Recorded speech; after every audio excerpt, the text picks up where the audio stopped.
Jadi di kuartal pertama 2021, revenue-nya ini juga dikontribusikan sebesar 17% dari tes-tes yang berelasi dengan COVID-19 gitu. Oke, jadi COVID-related test nih termasuk revenue contribution yang lumayan besar ya? Lumayan, betul.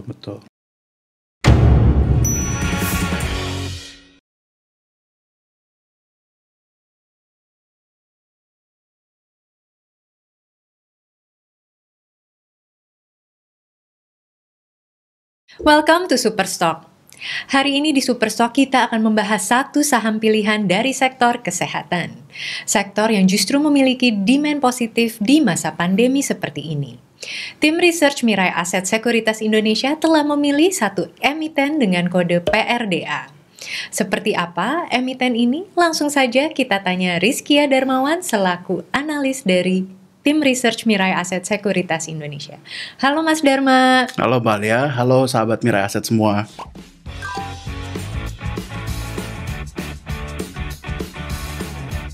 Welcome nih ya to Superstock nih. Nah biasanya tuh kita memang membahas saham-saham pilihan. Nah kali ini kita akan membahas Prodia Widya Husada. Nah apa nih yang membuat saham dengan kode PRDA ini spesial dan harus dibahas di Superstock? Iya, jadi kalau memang kita lihat ya dari kenaikan kasus COVID-19 yang sekarang ada ini ya, kita akan lihat bahwa ada sentimen positif lah intinya di sektor kesehatan ya. gitu, betul. Nah kemudian kalau kemarin kita coba analisa di Prodia Widya Husada ini atau ticker PRDA ini memang kita lihat ada improvement dari earnings ya gitu atau bottom line-nya. Dan itu sangat signifikan sekali di kuartal pertama 2021 gitu. Oke, baik. Nah, sebelum kita bahas earnings lebih lanjut, mungkin bisa diceritakan sedikit nih background perusahaan Prodia Widya Husada ini. Iya, jadi memang kalau misalnya si Prodia ini atau yang kita kenal triggernya ini dengan PRDA, memang dia bergerak di bidang healthcare. Yes. Nah, khususnya itu untuk jasa diagnosa kesehatan gitu kan, tes lab. Tes labnya itu macam-macam, mulai dari tes darah, ya. Betul. Terus kemudian juga ada tes urin, tes untuk fungsi hati dan lain-lain gitu kan. Oke. Nah, kemudian menariknya ini si PRDA ini ternyata di tahun 2019 market share-nya itu udah paling besar dibandingkan dengan kompetitor-kompetitornya. Oke, so bisa dibilang ini largest ya? Largest healthcare provider untuk diagnosa? Untuk diagnosa, betul. Karena di market share-nya aja dia tuh udah 39%. Sedangkan kalau di 5 terbesar yang lainnya, itu dia secara agregat itu 34%-an gitu loh. Oke, jadi tetap masih paling besar ya Prodia ya? Oke, baik. Iya, sekedar tambahan informasi, memang si Prodia ini juga cabangnya udah tersebar di seluruh Indonesia gitu. Di tahun 2021, di kuartal pertamanya aja, mereka udah punya sekitar 269 cabang lah di Indonesia gitu. Oke, jadi memang besar ya cakupan marketnya nih ya. Betul. So let's talk about financial performance dari Prodia ini. Mungkin bisa diceritakan bagaimana nih performance Prodia di kuartal pertama 2021. Iya, nah ini jadi menarik nih. Jadi kalau dibandingkan dengan kuartal sebelumnya di tahun sebelumnya gitu ya, di kuartal pertama tahun 2021, itu dari segi earnings-nya aja ada kenaikan sebesar 356%-an gitu. Wow, luar biasa ya. Iya. Dibandingkan dengan tahun sebelumnya ya di kuartal yang sama gitu. Sedangkan kalau dari segi revenue-nya aja itu dia juga ada kenaikan yang kuat juga gitu, sekitar 59 sampai 60%-an.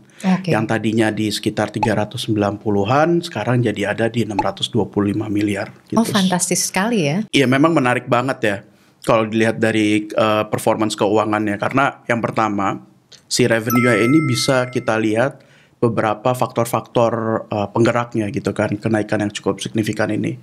Nah, yang pertama itu ada kenaikan jumlah permintaan daripada tes-tes yang terkait dengan COVID gitu kan, karena juga COVID-19 ini kan jumlahnya yang kita tahu ya cukup naik signifikan ya, apalagi beberapa minggu ke belakang gitu. Terus kemudian yang kedua juga yang tadinya customer itu tidak mau untuk atau reluctant lah ya untuk tes reguler seperti contohnya hematologi, terus kemudian cek urin dan lain-lain. Seperti medical check up gitu Betul, ya. medical check up yang Oke. secara general. Nah, mereka mulai kembali Di tahun 2021 tahun ini, 2021, Oke. mulai tahun 2021 awal. Oke. Makanya kemudian itu impact kan ke Ke revenue tersebut revenue ya. tersebut gitu. Nah, kemudian yang ketiga juga memang dari segi kenaikan jumlahnya itu ada kenaikan yang cukup tinggi juga gitu kan di masing-masing sebesar 47% untuk kunjungannya ya walk-in customers ya. Terus kemudian untuk si jumlah tesnya ini sendiri ada di 27%-an. Jadi memang di pandemi ini justru menyadarkan masyarakat untuk lebih memperhatikan kesehatannya ya. Betul, betul, betul. Di tabel ini sahabat Mira Asset bisa ngelihat ya pergerakan dari revenue-nya dan juga net income-nya secara year on year. Dimana kalau kita lihat di revenue-nya itu ada kenaikan 59,8% dan juga net income di 356,4%. Luar biasa sekali ya, dalam pandemi ini justru memberikan stimulus yang positif untuk Prodia bisa berkembang ya. Betul. Tapi kita juga tahu kan nih Mas Dharma, kalau sebenarnya laporan keuangan itu kinerjanya bisa terdorong oleh berbagai faktor. Nah, apakah hal yang terjadi di Prodia ini hanya didorong oleh dari faktor demand? Iya betul, dari segi biayanya memang sangat efisien, di mana cuma ada kenaikan 1% dibandingkan dengan kuartal pertama di tahun sebelumnya, gitu di 2020. Biaya yang efisien ini berhasil dicatatkan karena ada beberapa faktor gitu. Jadi yang pertama dari segi biaya general and administratifnya aja, itu dia lumayan ada penurunan, walaupun nggak signifikan. Itu cuma minus 0,2, which is itu bisa kita bilang efisien kan. Oke. Nah, tapi kalau di sisi lain, di segi biaya pemasarannya, itu ada pengurangan di sekitar 16%-an gitu, atau minus 16% dibandingkan dengan tahun 2020 di kuartal 1. Nah, selain itu, si biaya operasional yang terkait dengan tenaga kerja itu, kita juga lihat bahwa ternyata itu didukung oleh adanya otomatisasi. Oke, jadi Betul. dari automation operational ya. Operasionalnya, Oke, yang terutama baru- di labnya. Dan ini baru terrealisasi di 2021 ini ya. Ya, mungkin inisiasinya udah dari tahun sebelum-sebelumnya, tapi baru kita kelihatan bahwa oh ternyata efisiensi ini Berhasil berjalan ya. atau berhasil, betul. Berkat adanya efisiensi biaya ini, terlihat di tabel ini bahwa secara keseluruhan EBITDA margin dan juga net marginnya dia ini meningkat di tahun 2021 kuartal pertama. Dimana kalau untuk EBITDA marginnya itu aja ada di 38,9%, sedangkan net marginnya ada di 25,4%. Nah, dibandingkan dengan tahun sebelumnya, di kuartal pertama 2020, itu EBITDA marginnya ada di 16% dan juga net marginnya ada di 8,9% gitu. Nah, satu lagi yang mungkin bisa kita catat nih Mbak Al. Jadi di kuartal pertama 2021, revenue-nya ini juga dikontribusikan sebesar 17% dari tes-tes yang berelasi dengan COVID-19 gitu. Oke, jadi COVID-related test nih termasuk revenue contribution yang lumayan besar ya? Lumayan, betul, betul. Sejak kehadiran COVID di tahun 2020 kemarin, berbagai bisnis itu melaksanakan adaptasi terhadap strategi yang baru. Bagaimana langkah Prodia menyusun strategi di tahun 2021 ini? Iya, memang menarik ya kalau kita ngomongin tentang bisnis strategi yang dilaksanakan sama Prodia ini terkait dengan pandemi COVID-19 ini semenjak tahun 2020. Yang pertama, itu mereka memang menambahkan jumlah outlet mereka atau jaringan-jaringan outlet mereka yang tersebar di seluruh Indonesia. Kemudian yang kedua, mereka juga meningkatkan kualitas tes mereka, baik dari variasi yang memang ditawarkan, kemudian juga peningkatan dari hasil akurasinya. Nah, di sisi lain, Prodia ini juga menariknya ternyata mereka juga mengembangkan mobile app-nya mereka. Jadi memang salah satu fokus strategi dari Prodia itu sendiri ke arah digitalisasi ya, setelah keberhasilan otomasi yang dilakukan di operasionalnya. Nah, terkait digitalisasi nih, kita melihat banyaknya perkembangan teleservices, termasuk hal ini ada di sektor kesehatan. Bagaimana Prodia mengantisipasi market behavior untuk level of acceptance teleservicesnya? Iya, memang kalau misalkan kita melakukan ground check, walk-in customersnya juga masih banyak gitu kan.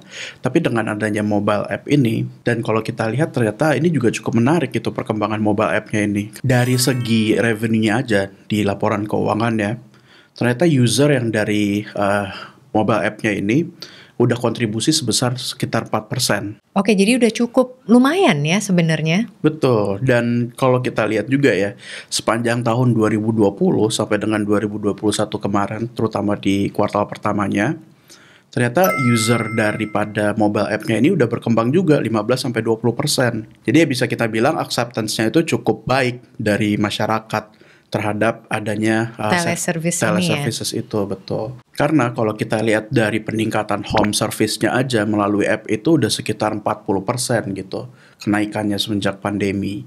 Nah, ini ada yang menarik juga nih selain dari mobile app-nya sendiri. Mobile app Prodia ini juga ternyata sudah melakukan inisiasi kerjasama dengan berbagai macam platform-platform digital lainnya, khususnya di bidang healthcare, dan kemudian juga ada di bidang travel gitu kan. Nah, untuk healthcare-nya sendiri itu ada di Halodoc, kemudian juga Halodoc. Nah, ini untuk menambahkan patient-patient atau customer-customer yang referral melalui platform digitalnya si Halodoc dan juga Halodoc ini. Okay. Kemudian terkait dengan travel ini ya contohnya seperti Traveloka atau Booking.com. Kerjasama dengan travel ini juga cukup menarik gitu kan, karena ternyata Prodia ini juga menjadi salah satu official partner dari government untuk menyediakan tes COVID-19 yang related dengan ketika orang melakukan perjalanan gitu. Oke, jadi langsung terintegrated ya? Betul, dan terintegrated-nya itu langsung dengan official app-nya government punya gitu, si eHack namanya. Oke, jadi lebih efisien ya sebenarnya untuk para pelaku perjalanan ya jika mereka melakukan tes di Prodia. Betul. Berdasarkan dari informasi yang ada di lapangan nih, ternyata Prodia ini menjadi salah satu emiten yang rajin membagikan dividennya. Bahkan setiap tahun, dividen payout ratio-nya ini juga terus meningkat. Nah, apakah sekarang ini saham Prodia ini cocok untuk dikoleksi para pemburu dividen? Iya, bisa dibilang gitu. Karena kalau misalkan kita lihat di tahun 2019 aja, itu dividen payout ratio-nya itu ada di 50% dengan yield sekitar 1,87%. Nah, di tahun 2020 yield-nya ini sudah naik jadi 3,5% gitu, dan di tahun 2021 angka konsensus menyatakan bahwa yield-nya ini akan naik lagi di kisaran 3,6%. Oke, ini adalah final question nih terkait saham Prodia ini ya. Bagaimana dengan valuasi dan potensi saham ini dalam jangka waktu dekat? Memang kita tidak punya rating untuk PRDA, tapi kemudian kalau kita lihat dari valuasinya sekarang, itu masih tergolong cukup murah. Karena PI-nya itu masih ada di 15,2 kali.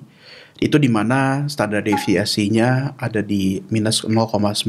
Karena kalau kita lihat dari data rata-rata 5 tahun, PI-nya itu ada di 19,9 kali gitu. Mengenai potensinya dalam jangka menengah dekat, itu kita bisa melihat bahwa Prodia ini akan terus positif gitu.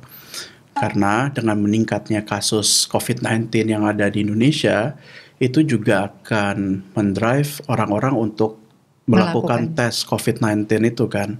Nah, kemudian juga di sisi lain, orang-orang juga kembali melakukan tes-tes yang sifatnya reguler gitu, atau sifat tes-tes cek kesehatan yang kayak hematologi, tes urin, dan lain-lain. Nah, dengan adanya kenaikan demand tadi daripada tes-tes yang dilakukan oleh consumer, net dan EBITDA margin Prodia ini juga akan berdampak positif ke depannya.